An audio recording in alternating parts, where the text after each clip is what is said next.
Hello, and welcome back to episode 6 of Inherited Will, a One Piece podcast, a weekly podcast discussing each week's manga chapter, news, and a reread of past chapters. My name is Thomas. And I'm Jordan. Before we begin today, we do have an announcement to make. For the previous 5 episodes, we've dedicated a segment each week to discussing the new anime episodes, but after some discussion between the two of us, we've decided that we will not be discussing the anime in detail going forward. The reason is that to do a spoiler-free discussion of the anime, we have to either pretend as though we don't know what's going to happen, and then we can talk about everything, or gloss over the events that have been covered further than the manga, which isn't fun for us and probably isn't fun to listen to either. It seemed fine for the post-Reverie stuff, since we could still speculate on those things, but it really hasn't felt right since the anime began Wano at 3.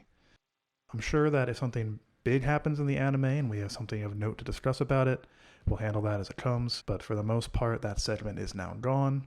But to compensate, we will try to discuss the manga bits in more detail. But if you actually did enjoy the anime discussion segment, or if you have a suggestion about how we can do it better, or if you just have something you specifically want us to talk about, let us know in a comment, or you can send an email to inheritedwillpodcasts@gmail.com, or you can even tweet at us at inheritedwillpodcasts on Twitter.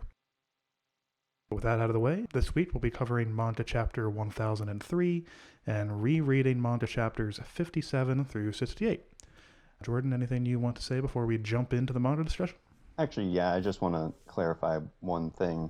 On both the email and the Twitter handle, there is an S on the end. I just want to make sure that that came through. It is podcasts, multiple. And we'll have those links in the description of the video as well, so don't gotta take our word for it. You'll take our word for it later in a different area. That's precisely right. With that, let's go ahead and jump into chapter 1003. Yeah, we'll jump in with the energy that the chapter starts with, which is, top, maxed out energy. Quick side note before we actually jump in, but it does pertain to this page. The last couple weeks I've been reading these chapters at work, which means I have my computer with me when I do so, which means I've been reading it on the full screen Viz website. Okay. Previously I would read on my phone, right? I imagine you probably do as well. I do. If you have an opportunity to, I really suggest you read it on the full screen Viz mode, because the impact of these double page spreads is really different where you can actually see the entire page all in one go. This is something I wanted to talk to you about in general, because I think I have noticed sort of a trend in manga nowadays where I feel like the mangakas almost are planning around phones a little bit more. Oh, you think so, do you? I'm not sure. I think it could be happening. Because when I read through Dragon Ball, there was very little 2-page spreads that I remember. And then something like One Piece comes along, and there are, for sure, 2-piece spreads. But then, taking it a step further, I've recently been catching up on My Hero Academia. Oh. And those 2-page spreads, I feel like, still follow the flow of reading on a screen in your hand. You get most of the full picture whether you read it knowing there's another page attached to it or not. It's interesting. It's almost more like a reveal in that way, as opposed to this that is trying to portray the scale of it. I see. I haven't noticed that in My Hero, but I've been reading it week to week since I've been caught up. But I'll have to pay more attention to that when next week's chapter comes out. That's an interesting thought. Yeah. But I will try to do what you said, and I'll look at these on a more worthy screen, because, yeah, having the barrage of Kaido cut in half it's a little, I don't know, it just doesn't feel right. It's just how, you go from the title page on the previous page on the website, and you click to the left, and then bam, it's all right there in front of you. It just feels more impactful to me that way. Right, there's no question about it. It flows. It probably feels real good. It sure does. Anyway, Luffy is beating the snot out of poor Kaido here. Across 5 panels, sits if you include the larger one out at the bottom there. just really going to town on that poor dragon's face. Yeah, and pretty much everyone there is shocked by it, including Big Mom. Like, Yeah, this Big is, Mom is the most shocked. yeah, this is a true statement right here. Quite so. Even, you see down in the bottom right there, Kid in particular has like some exclamation marks here, so I guess he is more shocked than Law and Zoro, who have seen this form of Luffy's before and knows what to expect with it.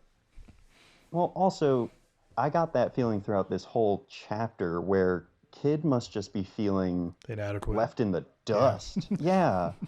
He is just nothing compared to, like, even Law, I think. And then Law is almost nothing compared to Luffy here. Indeed. I really got that impression on the following page, the bottom left panel, with a zoom in on that half of his face.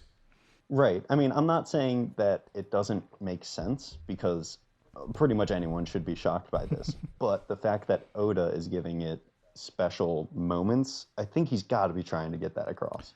I have no doubt that that is correct. Luffy punches Kaido one last time in his smug dragon snoot, sends him flying into the top of Onigashima, causes a big old dust explosion up there. But unfortunately, that appears to be the end of Gear 4th for the time being. He's all deflated, and I'm sure that he's going to pay for it. Two things about this deflation thing. I was kind of surprised until I thought about it that Law knew the downside of Gear 4th, but I think he was one of the ones who like helped out Luffy when this happened to him in Dressrosa the first time he used it. Okay. But beyond that, I was kind of like, I had forgotten when this first happened that this was even a side effect of Gear 4th, because it hasn't happened in a while. Yeah, I feel like it has been quite some time. I think Luffy's used Gear 4th a couple times in Wano, but it's always been in like short bursts up until now. I don't think he's had to go all out for an extended period of time since Katakuri, that first round. Right, right. It's good to see that even though he has obviously come very far in this arc alone, there's still more for him to do. Indeed. But sucks for him at the moment, though, because he's going to be out of commission for 10 entire minutes, unless something has changed that Law doesn't know about. And that can be a lifetime in moments like this. Quite so. But that means it's time for the rest of our party here to do some work on their own. It's going to be rough for him, right? I have no doubt that that is true. I mean, it proves to be rough almost immediately. Big Mom goes in for a big old flaming sword slash, and not only does Zoro have to engage in combat, they also have to protect Luffy. He's definitely on top of it. Like, Zoro knows more than anyone the downsides of what Luffy is doing. So it makes sense that he's there and ready to help him out. But, I mean, Big Mom she's doing her thing. She goes after Law. She's not letting them get in a bit edgewise here. Mm-mm. Kid and Killer up there after, I don't know, I guess Big Mom wasn't really aiming for them. But after that sword slash of hers, they decide to go ahead and keep on attacking Kaido to keep the pressure up. They attempt to do so, but alas, Dragon Twister. Yeah, Kaido's a real Pokemon now. Don't you hate it when you go to try and beat up the dragon, and it turns out he can summon tornadoes? Yeah, I think this is where Zoro compares him to a natural disaster, and the man has control over lightning and now wind as well. It's too much.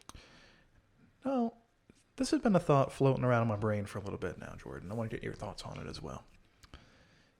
Are you familiar with the theory that Monkey D. Dragon has a devil fruit that allows him to control the weather, and that's why the scaffolding that Luffy was on back in Lode Town got struck by lightning at just the right time, and then that storm showed up to help guide them along the way while they were trying to escape? I've never heard this theory specifically, but based off of those two things, I can understand it's coming about, yeah. That and Dragon potentially being like a wind Logia type are kind of the big two theories about what kind of power he might have, if any. Mm-hmm. But I kind of feel as though Big Mom and Kaido collectively having control over like pretty much every form of natural disaster imaginable kind of debunks that theory. Would you agree? Do you think they would kind of double down on powers of powerful characters like this? I want to say no, but also I feel like you can twist things enough to sort of make them stand out, even if they are similar. But considering I just heard about this theory to start with, I am pretty quick to let it go to the wayside. So I hope it's not that. I think it'd be more interesting now. I'd agree, but these theories have been floating around like 20 years ever since Dragon shows up for the first time. So I'm sure like the hardcore theory pushers probably kind of bummed out now that their theory might not be correct. I think they should be excited about that almost. Like it's something better than what they thought about in most likelihood. We'll see. Maybe one day Dragon will do something. No, no, he won't. You don't think so? Never. I see. Here's hoping Jordan's wrong. Anyway, due to that Dragon Twister, Luffy and Zoro get separated in midair, and Luffy gets munched. Yeah, that's the end of the chapter. We're done. End of the series. Luffy's dead. Kaido becomes Pirate King. Yeah, done. It's been fun, everyone.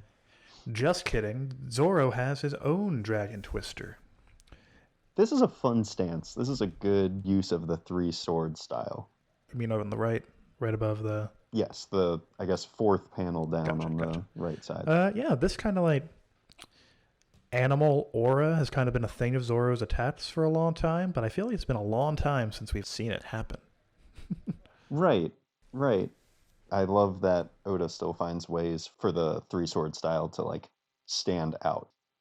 Like that wouldn't be the same with only two swords, you know? Agreed.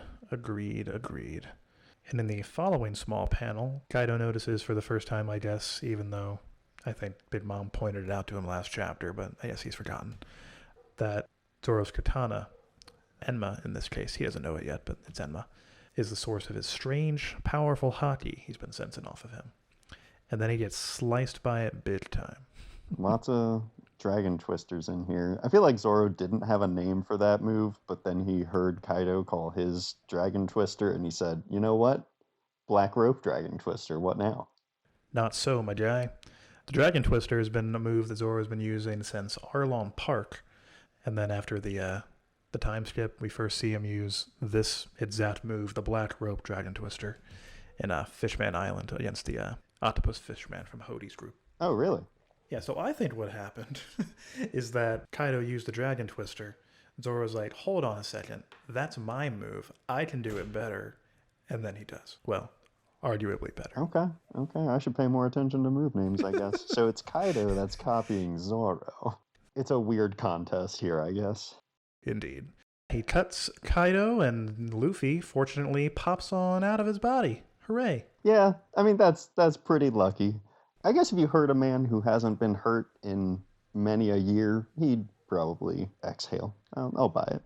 Yeah, and I mean, it can't have been that long since he went into his mouth, so maybe he was still in the upper esophageal area. Sure, right. Well, and also, I guess he would need to clear his throat for a demolition breath, honestly. I suppose that's true. No matter what, Luffy was coming out of there. And that also, somehow, everyone seems to dodge Kaido's big move, the demolition breath. I thought that was pretty impressive. I can't really tell what's going on in the kid panel.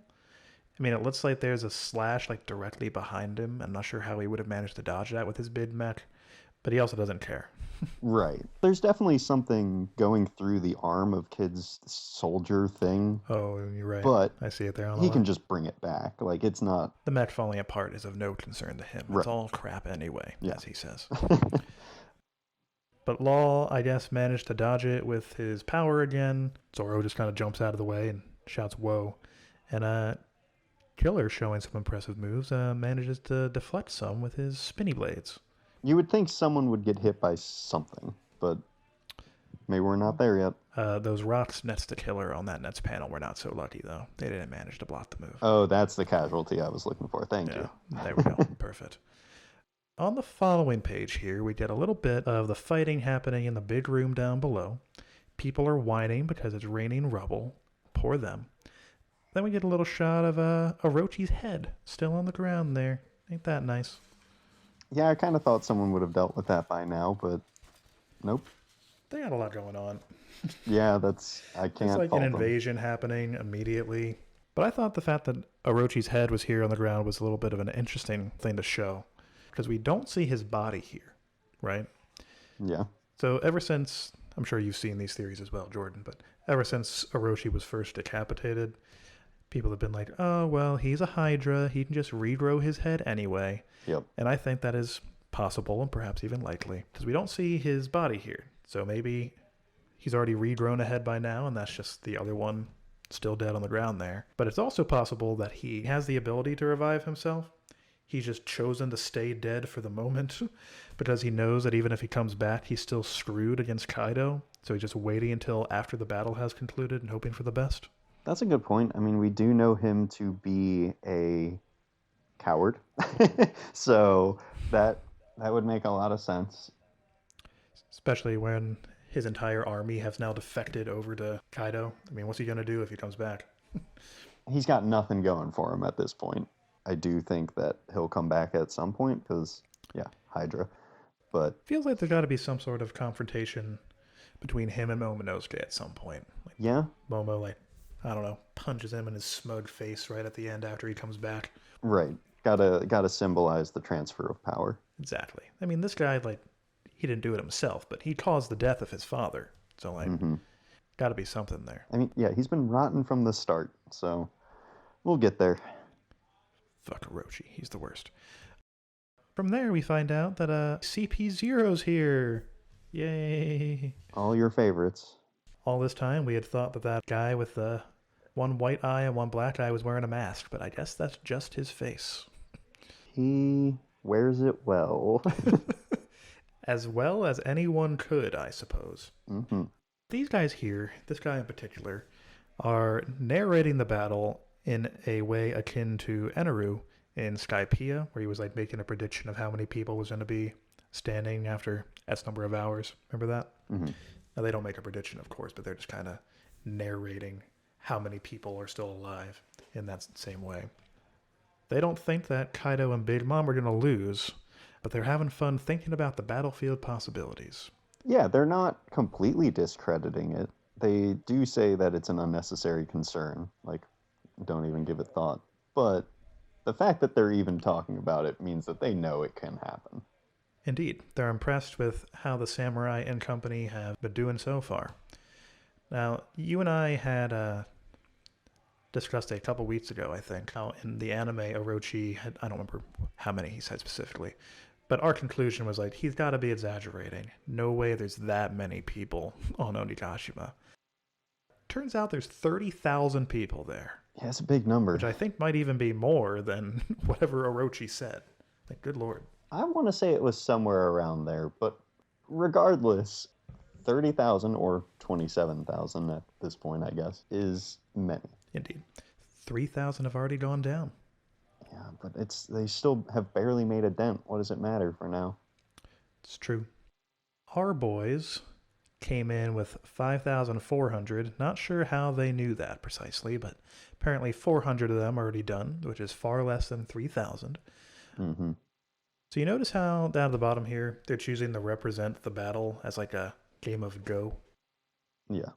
Are you familiar with this game at all? I know it in passing. I don't know any of the actual rules. I played it once or twice. The basic gist is you just want to surround the other guy's pieces with your color, right? Mm-hmm. So what these guys are not taking into account is Otama's ability to turn gifters, of which we know there are many, into allies, right? Yeah. So I think it's no coincidence that this like metaphorical game that they're playing of Go is a game that you flip the opponent's pieces to the other side when you surround them to make them your own. I like that. That's good. That's good parallels. Indeed. That's interesting. Especially since we haven't seen that particular power to have any sort of time limit or restrictions. Mm-mm. It kind of just goes forever. We've only seen her use it on Smile users so far, so we don't know if it would be able to extend to like the real Zoan users. But like you said, no time limit. Seems to work on all of the Smile users at least.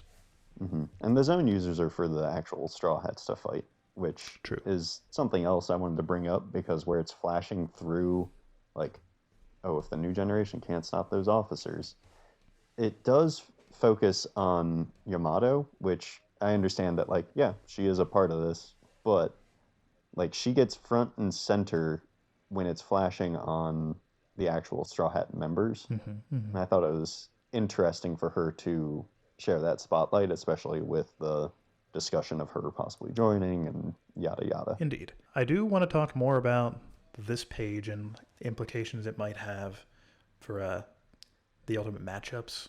But I guess we should wrap up the chapter right quick before we get into hardcore speculation territory. Right. So like you said, we flashed through some shots of the Straw Hats in their little battles. CP0 is speculating over top of it, and they're like, do us a favor. I mean, we don't think Kaido and Big Mom are going to lose, but it works out for us, the world government, if you take out as many of them as you can. So they don't really have a horse in this race, but we'll see how this goes for them. Yeah, it's all win-win for them. It doesn't matter. On the following page here, we see, like, I thought they were mines at first, but they're just like entrances onto the roof, I guess. 2 of which have been busted open, and one on the left there appears to still be closed. And we get a little tease of what Kaido's hybrid form is going to be. Yeah, about the smallest tease you could expect, though. Pretty much. I mean, you see his little scaly hand above the main panel at the bottom, but in the panel itself, his silhouette doesn't really look any different from like normal Kaido. No, I thought maybe his horns would change in some way, maybe, but I mean, he didn't get bigger. He didn't, unless there's some weird perspective going on there. There may be.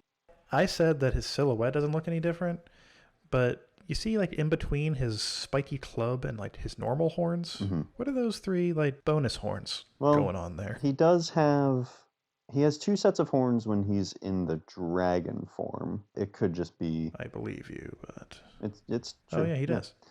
So it's probably just some form of that.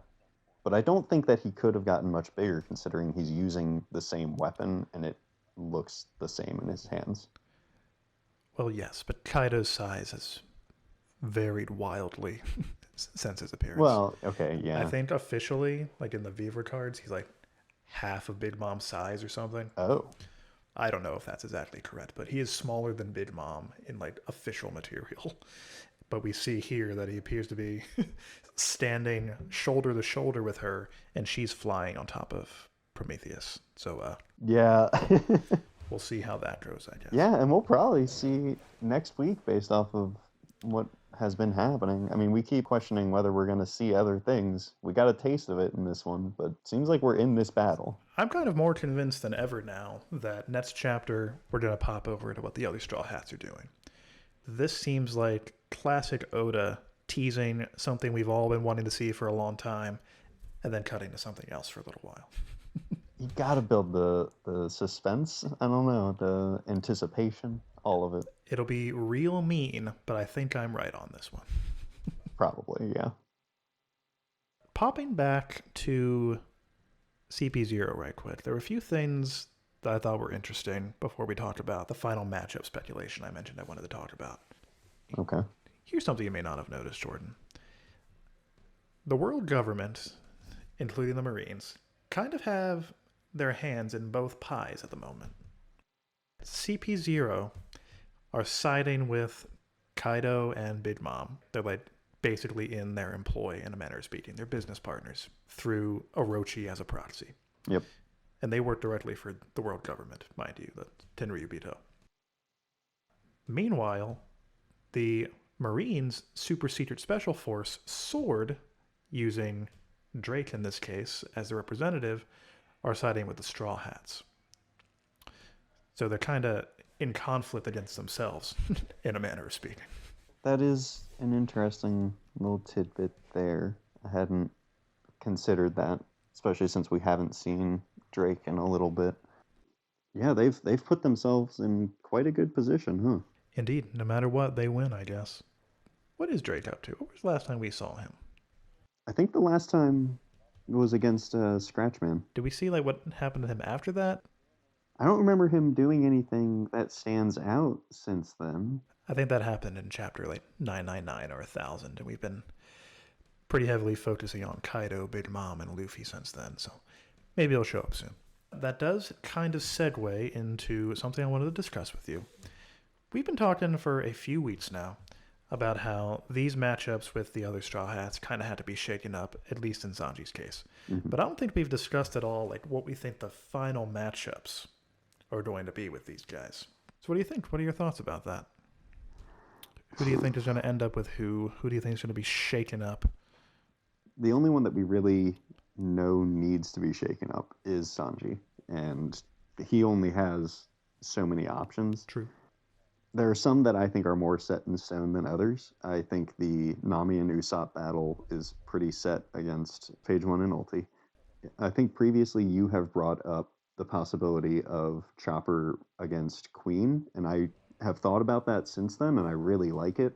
I think that with the medicine aspect versus the poisoning, it makes too much sense for it not to happen, almost.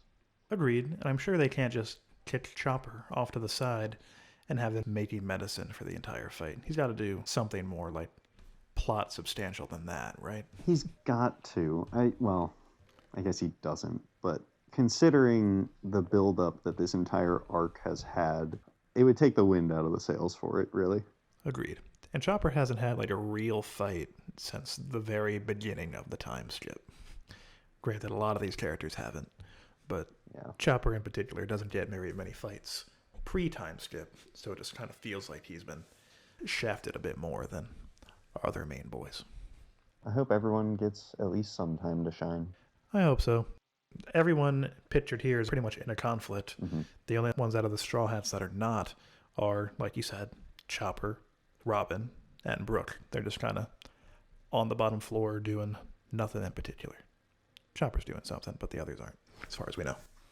Yeah, Brook is one that I think almost has the most chance for a switch up because of his previous interaction with Big Mom and seeing how effective he was against her against her animated things. Mm-hmm, mm-hmm. I think that he could possibly end up going up to help if she were to pull something like that out, but she also hasn't done anything with that since we've seen her on this island. Yeah. You know, I remember when she first showed up to the Fire Festival party on Onigashima, she showed up with a whole bunch of homies in the form of yokai. She put a soul inside a paper lantern and stuff like that. Mm-hmm. But I don't remember what happened to those guys. I don't think it's been anything of note, really. Mm-mm. Maybe Brook just bopped them real quick off screen, since that is, like you said, something he's good at. Right. Who are the other ones that you were saying? So we got Chopper, we got Brook. Robin is also not currently paired with anybody. Oh, I feel like Robin... she was already set up with the ninja force, right? She did her infiltration and they found her. She had that little bit of conflict. Mm-hmm. That's true. Does that mean that it's gonna stay that way? Who can say? I think it would be really cool to see Robin go up against a number of them. I know that some of them have been dealt with theoretically already. We're talking about the ninjas specifically, right? Yes. Okay. I know some of them were running around terrified because of Brook being a creep, but... Being a creep. Well, he was trying to creep him out. He was trying to be scary. But I think that Robin makes the most sense out of the influx characters to take on a good number of people. I agree. Maybe if not a group of people, she goes up against the leader of the Oniwa Banshu. Yeah. The guy with the tall head and the earlobes. Yeah, I just want him to go away. Poor him. Here's some thoughts that I had about potential shakeups. I only just now thought about this. But we know that Sanji has to be swapped out with somebody, right? Mm-hmm. Which means that somebody still has to take on Black Maria. Oh, yeah. I thought of two potential good matchups for her, and I added a third one on as we were speaking just now. But the first one I thought about was Yamato. Why couldn't Yamato take on Black Maria? She's not doing anything right now. That's true. She doesn't really have a big name tied to her. Mm-mm. Last time we saw her, she was like falling down a big hole that she had made that Frankie could take on Triceratops Man or whatever. Now she appears to be like kind of roughed up in this panel here for some reason, but hasn't been an actual conflict since running away from Sasaki. Yeah, and if nothing else, it would make sense because she would probably know where Black Maria was posted. Indeed. Another thought I had was maybe Robin versus Black Maria. Mm-hmm. I'm sure there are exceptions to this, but generally speaking, Oda likes to have female characters taking out female characters. That's true for most creators, from what I've seen. So it just seems to check out that, in this case, Nami is occupied with the other female Flying Sits member. So it makes sense that the other female Straw Hat would take on the other one. Yeah. Plus, that even kind of adds up with what you were saying with Robin being able to take out multiple people at once. Right, she had a little posse there. Mm-hmm. Of other spider smile users, I believe. And the third one that I think has the least chance is maybe Brook, just so that he can be creeping on Black Maria while fighting her. Really? I mean, Indeed. if he has the time to goof around, I think that could be a very fun fight, but I agree that it is the least likely, yeah. I mean, Brook felt like he had the time to look at Big Mom's panties when they were having their little scuffle when they were fleeing aboard the Sunny. Yeah. That didn't seem to be a problem to him, so Black Maria should be chump change compared to that encounter. That's true. The man has died once. He has nothing left to fear. Exactly. But that begs the question, since we already know Sanji has to split from Black Maria unless something changes with his character, who does he fight then? I still like the Sanji King matchup personally. I know that Marco is also playing into this and we have to account for that, but I think thematically it just makes the most sense. He can fly. They can both fly. It would be an awesome aerial battle that would really, really push Sanji to show up and show off his raid suit while Zoro is having he has the Kaido battle. He's fine. Sanji needs something that at least comes close to rivaling that, you know? I agree, and this is something I've been thinking about for some time. This is like the number one pirate crew in the world, in theory, led by Kaido. Luffy, aided by those other guys, but mostly Luffy so far, is going to be the one to take out Kaido, maybe Big Mom at the same time. Mm-hmm. Zoro, his number one guy, is up there helping him. But if Luffy is going to be the Pirate King one day, doesn't it make sense that his officers, pretty much, the other Straw Hats, have to surpass Kaido's crew? They have to at least be on par with. The point I'm getting at is Sanji is potentially the number 3 guy, aside from maybe Jinbei. There's an argument to be made there, as far as power goes of the Straw Hats. So it kind of reflects poorly on him, I feel, if he is relegated to fighting just one of the Flying Six, and Marco, just as an example, since he's already fighting the two of them currently, if Marco, someone who's not even directly with the Straw Hats, takes on King and Queen at the same time. You know? Oh, that would be absurd. Yeah, that Indeed. would be crazy. So to me, it feels like almost a given that Sanji has to get up there and combat with either King or Queen, one of the two. Right, yeah. I would prefer he fight King, but we also saw that potential history between Queen and the Vinsmoke family, so maybe thematically it would make more sense for him to fight Queen. Yeah, that is a factor, but where would that leave Chopper? What's he gonna do then? Chopper's doctrine right now, Jordan, let him do what he do. Yeah, there you go. I know that does directly contradict what I said before, Yeah. but I want Sanji to fight Queen. Okay, you'd rather have him fight Queen than King, huh? Well, I think it would be a better showing of Sanji's power with the raid suit if he could take down King right now. But I've been really hardcore believing in that Queen connection with the Vinsmoke family thing that I've been harping about for ages now. So I just feel like that's a more likely battle, you know? Okay. We'll see what happens. So assuming that does happen, Sanji fights Queen, that would leave Marco with King, I guess, which would be kind of a bummer because, again, Marco's not really a straw hat, but, Hmm. you know, you only got so many guys, I guess. Do you think Jinbei is going to stick with this Who's Who character that he's currently fighting? The cat people, Mm-hmm. possibly. I mean, Who's Who at least seemed to know Jinbei, so there might be a bit of a beef there as far as Who's Who is concerned, at least. Yeah, I think that one's pretty solid. I think it's got a. It wouldn't do much to change it at this point. Oh, speaking of which, something just popped in my head that I wanted to ask you about. Do you know who Masked Deuce is? I don't think so. He is Ace's right-hand guy, revealed in the Ace spin-off novels. Okay. We'll be talking about that in more detail in a little bit because it pertains to the news. But he's like, just know him as Ace's number one guy. Gotcha. There's a theory that Who's Who and Masked Deuce, formerly Ace's number one guy, are one and the same. I discovered this when doing some research for the news. I was just like, Googling Masked Deuce. Okay. And one of the first things that pops up in Google is like, is Masked Deuce Who's Who? Like, why on earth would people think that? So I looked into it a little bit. And the correlations are that they both try to hide their identities with a mask.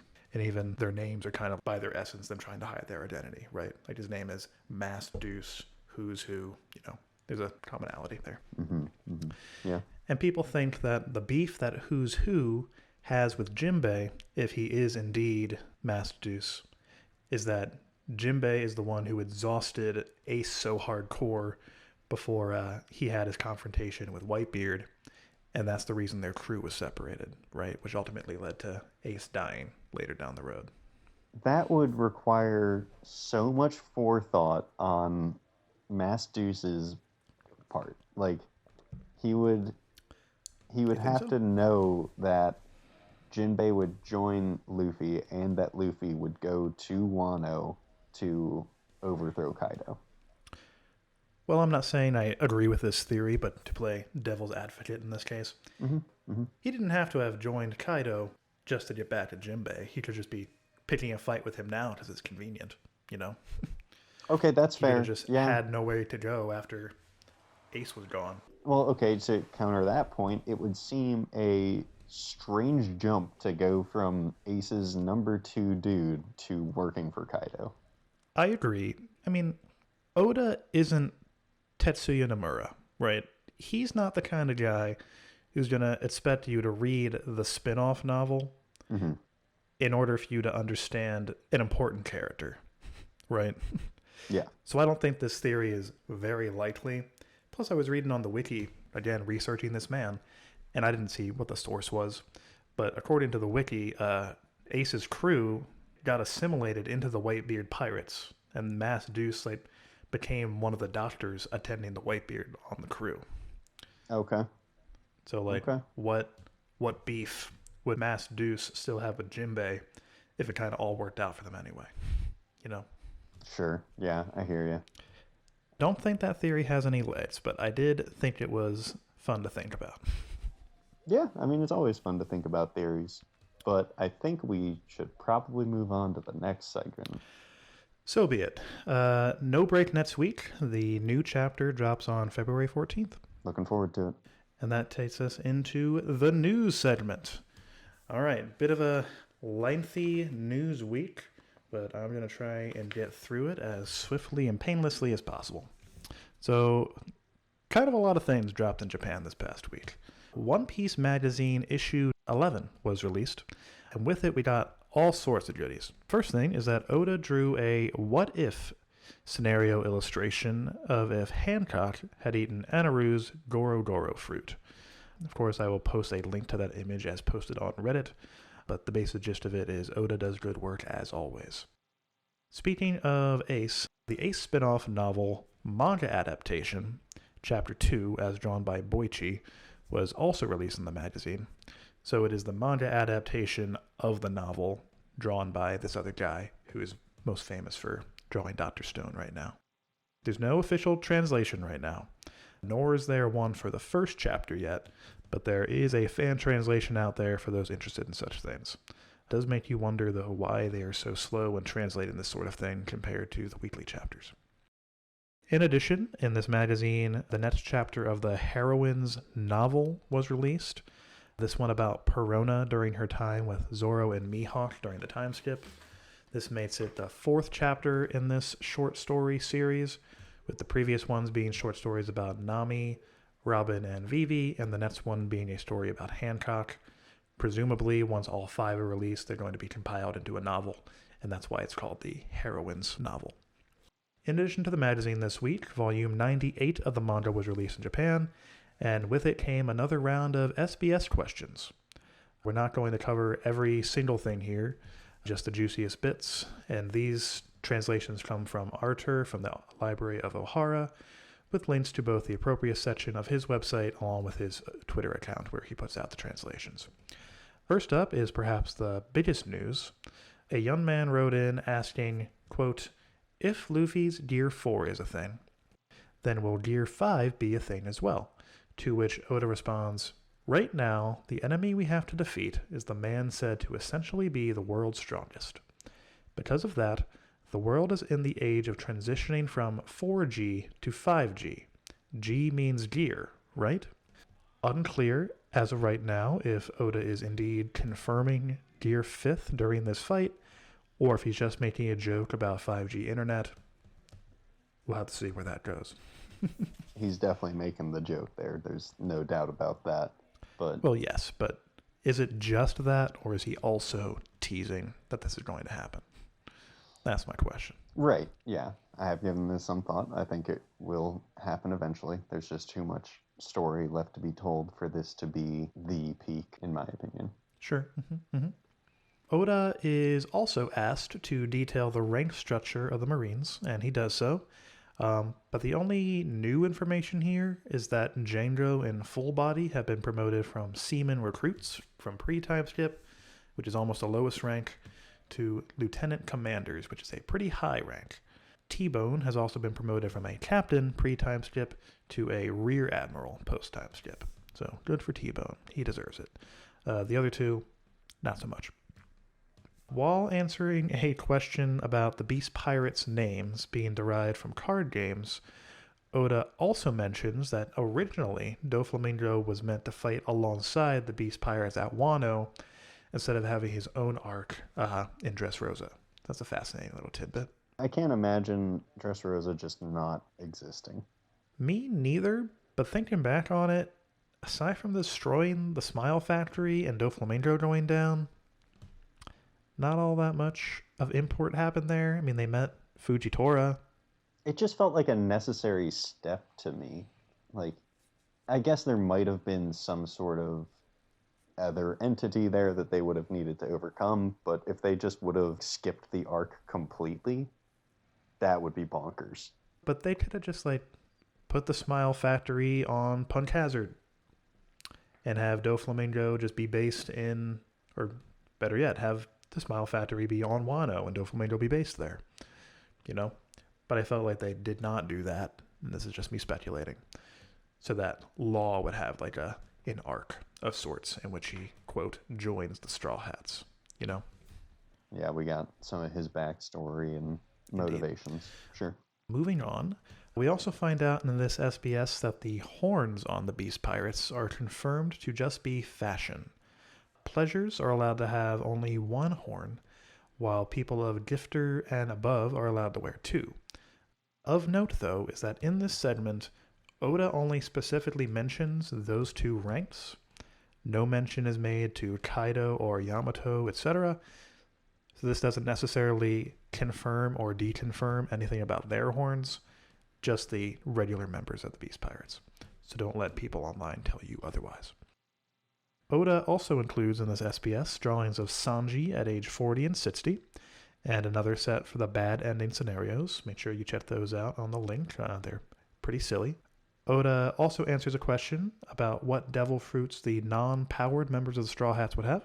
He says that Zoro's sword, not Zoro himself, would have the fish fruit model Seiryu, meaning Azor Dragon, which, by the way, is the first official naming of Kaido's fruit that we've seen in any official material. We knew he had the fish fruit, but not the type of model that it was. More on that in a moment. Nami would have Anaru's Goro fruit. Usopp would have the Pote fruit, which is Flamenco's pocket fruit from the Whitebeard Pirates. His ability to store things inside of his body. Very useful for Usopp.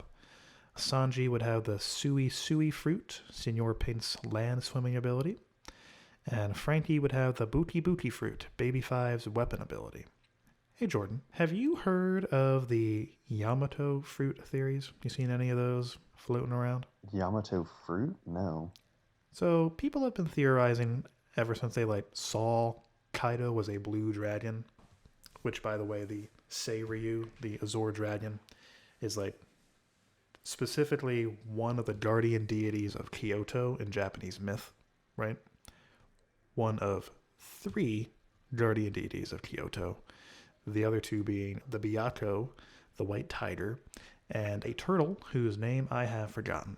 But the tiger is the important one because that is the big theory about what Yamato's devil fruit is. A white tiger, the Byakuya. That would be pretty cool to see. I'd like that a lot. People think it can't possibly be the turtle because we already saw her transform a little bit a number of chapters ago. There were fangs involved, and turtles don't usually have those.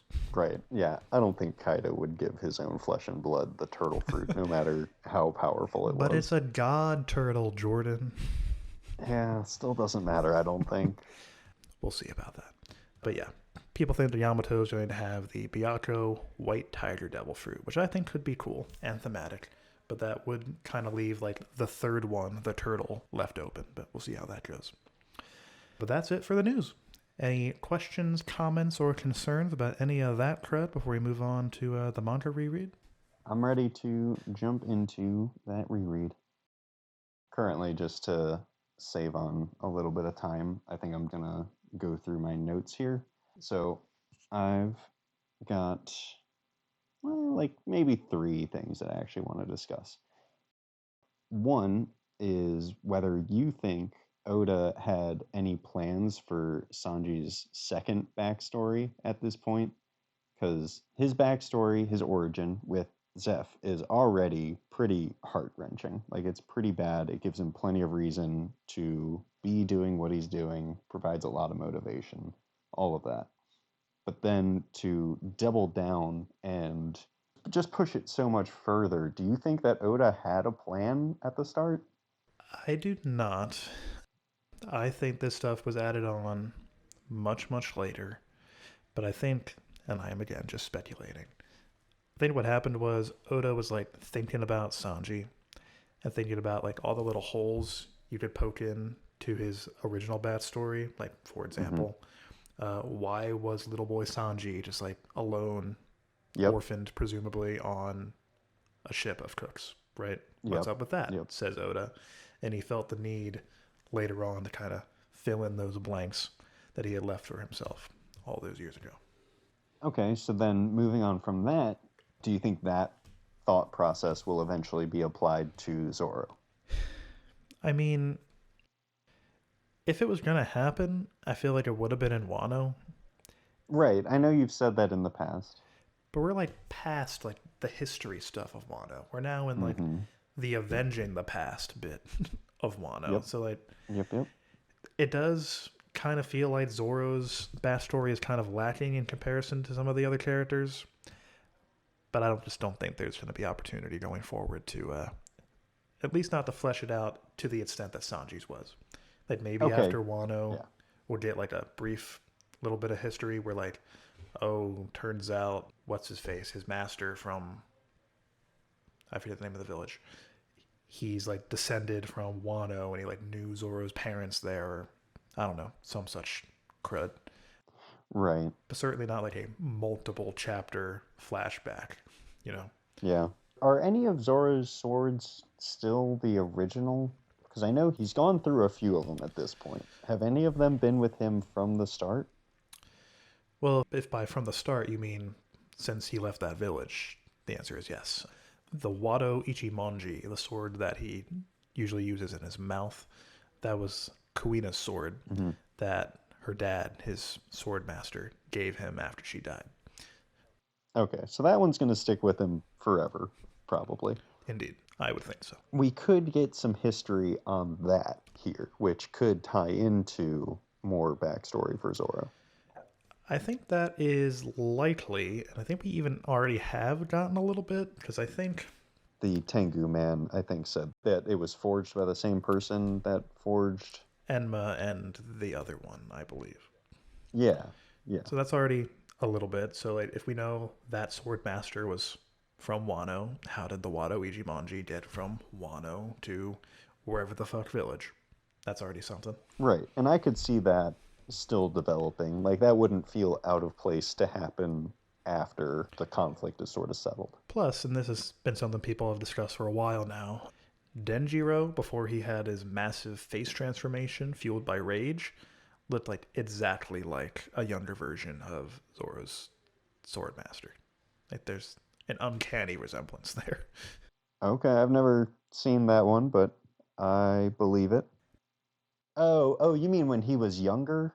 Yeah, before he like became Pompadour Man, pretty much. Okay, yeah, with the little half ponytail thing and the sunglasses. Indeed. Yeah. Okay, I know what you mean there. I gotcha. Uncanny resemblance. So Yeah. there's got to be something going on there. Plus, like, just to again further drive home the point of Zoro's village at least being connected to Wano, Zoro learned the term Tsunachi from the geezers from his village. Right. So, like, Yeah. there's got to be, like, some people from Wano did get off the island and just made a village in the East Blue or something.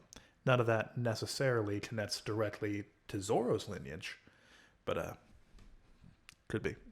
I mean, it's certainly his past. Whether it's his blood, that's a different thing. But definitely the past. True. So yeah, that was just something that popped in my head. Another thing, actually, again with the current arc, was we saw Zeph kind of cheer on Luffy and his grit in this arc.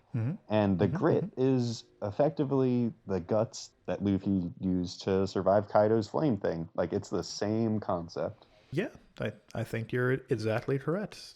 The grit that Zeph mentions is how Luffy is just powering through Don Creed's attacks, getting his own in when he can. And like you said, that's exactly what he did to Kaido. It is a weird parallel that I did not expect. But don't that just beat all? Yeah.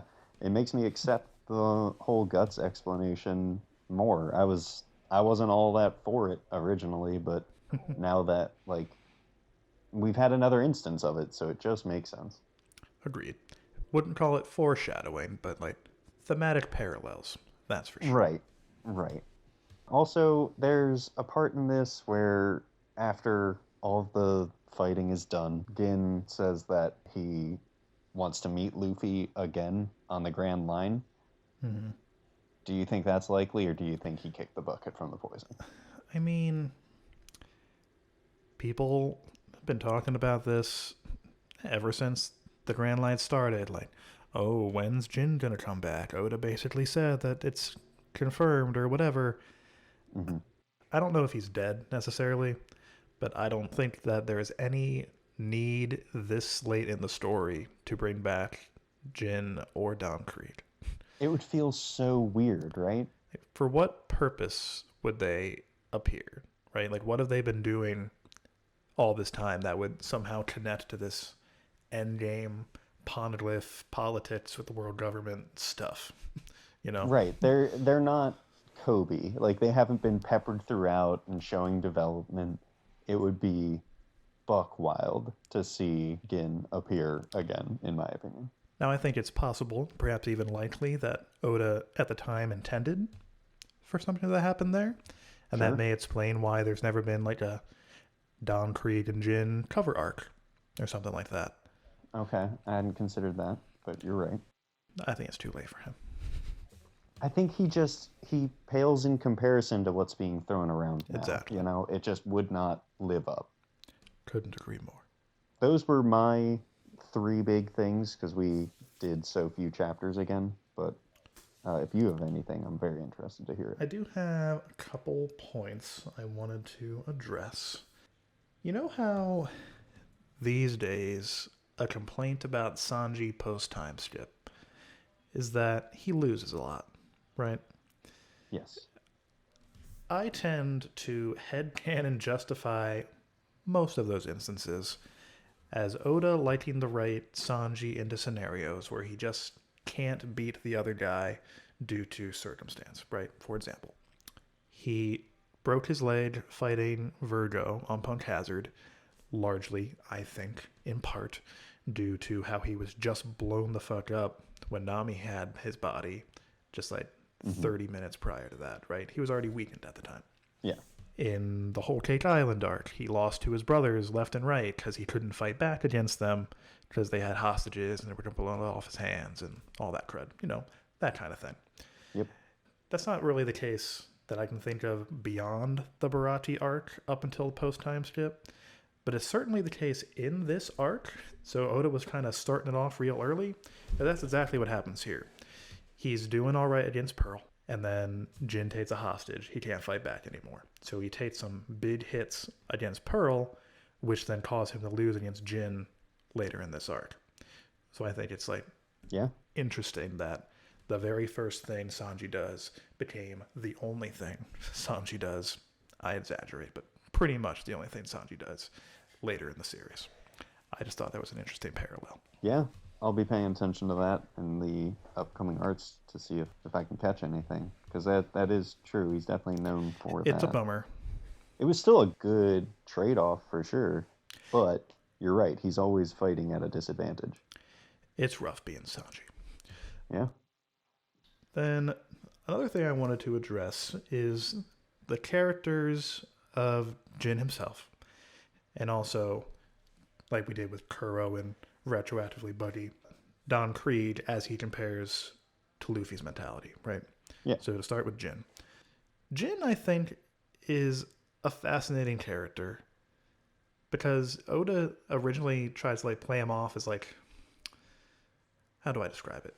Like a bad man who is shown kindness and thus becomes a good man, right? Right. That's kind of how he initially seems like that's the path he's going to go down. But then Oda kind of subverts that because, yes, he does say that he wants to spare Sanji, and he begs Don Creed to allow him to live. But he hasn't become a good guy, right? Like he directly says to Don Creed's face, please let Sanji live. Please listen to me just this one time. I don't regret any of the terrible shit I've done in your service. Just give me this one favor as your number one guy, right? Yeah. So why the subversion? Yeah, pretty much. Why throw in an offhanded line at the end there? I haven't really reformed. Just help me out here, Don Creed. Then I think he almost kind of shows it again because that was before the whole poison gas thing happened. So yeah, exactly. But then he redeems himself by basically saving Luffy and Sanji in one move. He puts himself on death's door to help people that he now believes in. Yes, he does do that, but then he gathers up Don Creed and the boys and leaves with them to continue doing bad Don Creed stuff, presumably. Yeah, that's true. Okay. He's an odd character, that Jin. No one's shown him any kindness ever. Don Creed took him in and I don't think it's ever outright said, but kind of molded him to be his ruthless demon man. Mm-hmm. Sanji shows him a single act of kindness. It shatters his entire persona, but not really, right? It just makes him like Sanji, pretty much. Yeah, I mean, it gives him the potential, but he just chooses not to rise to it, I guess. Perhaps I am missing something, but that is the interpretation I got from this guy through the chapters that we read this week. I agree, yeah. Yeah, he's a weird one. As for Don Creed, he is, as most villains, especially in early One Piece are, a foil to Luffy, in the sense that Don Creed believes that strength is weapons, armor, things that help him kill people, pretty much. And while Luffy himself doesn't really speak for himself in this capacity at this point, Zeph is kind of stating Luffy's mindset for him, I guess. Mm-hmm. He says that grit and determination counts for more than power and weapons. This is then shown during the fight with Don Krieg, where Luffy's throwing punches left and right, trying to break through that armor of his, the Woot's armor. But it's not as easy to break as, like, Buggy was, for instance. Mm-hmm. So Luffy has to take a lot of hits while trying to get a Tatswin where he can. So that's kind of like the parallel there. Like, the grit that Luffy is showing in taking all these blows in order to deal his own, slowly whittling the armor down until eventually he overcomes Creed's military might, smashes through the armor, and smooshes that guy real good. I also thought it was interesting that, like, Krieg definitely relies on a certain level of, like, trickery and Yeah. well, just trickery. But also, like, normally I would say that Luffy doesn't do trickery, but in this arc, he was kind of more tricky. He, like, broke the spearhead with 5 punches, and he didn't say anything until it already happened. Mm-hmm. He has that move where he, like, catches Don Krieg with his foot and slams him to the ground while vaulting over him. Like, it's just a little bit of a different flow than I'm used to from Luffy, you know? Yeah, I agree. I mean, with the fights we've seen so far, at least, Luffy's just been physically more powerful than those guys, right? Right. And this was a more tactical opponent than Luffy has faced so far, and so he had to face it in turn with tactics of his own. Yeah. And he didn't miss a step. Well, I mean, Took a lot of hits. he did but, because he didn't want to believe that someone would fight that way. But Indeed. once he realized that he wasn't gonna, like, be able to play on his own field, didn't even faze him. Agreed. I think the moral of the story is Don Krieg is terrible. He's dumb and stinky and probably dead. And Luffy's a cool guy. Yeah. That's all I had. Anything else you'd like to mention before we end it here? Nope, that's all my notes. All right. So on that note, we'll go ahead and wrap it up. Again, no break next week, so we'll be discussing chapter 1004 and the next non-specific chunk of reread chapters. We'll see you next time. Thanks for listening, everyone.